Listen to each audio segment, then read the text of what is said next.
I guess when I write songs, it doesn't make any difference to me if I'm writing with a couple of friends or just by myself. If it's got to come out and God's going to give me something to write, He's going to give it to me, and we have fun with it, or I have fun with it.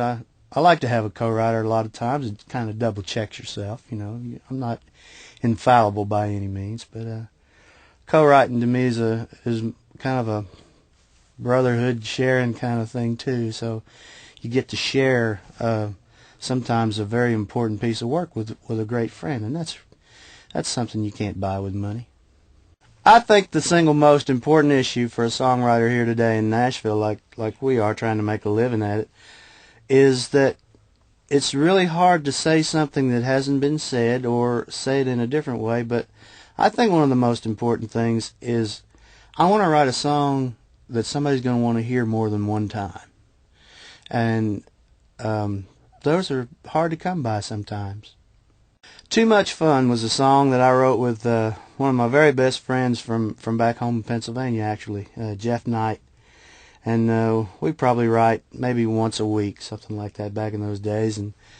And Jeff had this idea for I ain't never had too much fun. Of course, we've heard people say that. And I didn't have anything better to write. He didn't have anything better to write as far as ideas go. And I said, well, let's write this and get it out of the way, and then we can write something else. So that's what we did. And I said, with a couple of expletives in there somewhere, nobody will ever cut this piece of, crap or whatever it is. But we wrote it, got it done, and actually the song, I don't even think it was pitched. I think David Malloy found that song by searching my catalog at the time, and thank God he did. It was a pretty big record for me. When I attempt to write a song, there are a few things that are basically always there. That's a chair and a table and a pad and a pencil and something to record with and a book full of ideas and a cup of coffee, and that's about it. I think that's all you need to write a song. As far as songwriting goes on the road, I do a lot of road work.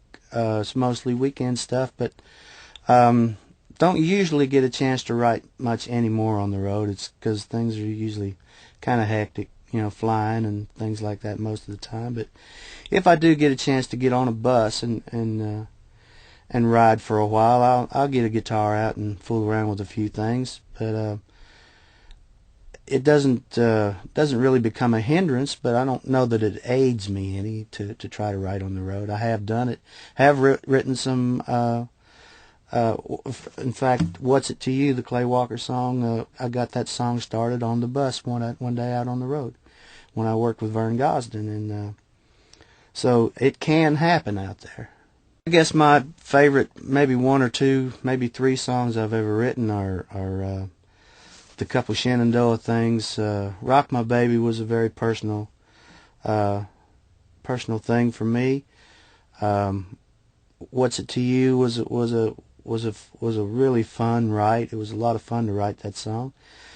Next to You, Next to Me was the second of three songs my co-writer and I wrote that day. I think we wrote that song during the halftime of a New York Giants football game, and then we wrote something else that day. But probably those three songs are and not to leave out Too Much Fun, but I think those other three are probably my three favorites that I've written.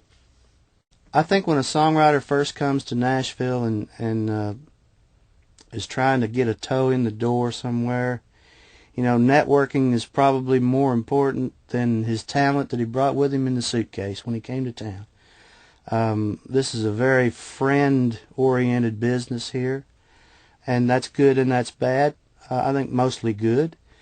But you got to get out there and meet people who are doing what you do, so you can find out how you do what you do and make it work for you. Talent will always be there if you have it. You can pull that out of your pocket at any time. But it's really important to become a part of the community that we have here in Nashville.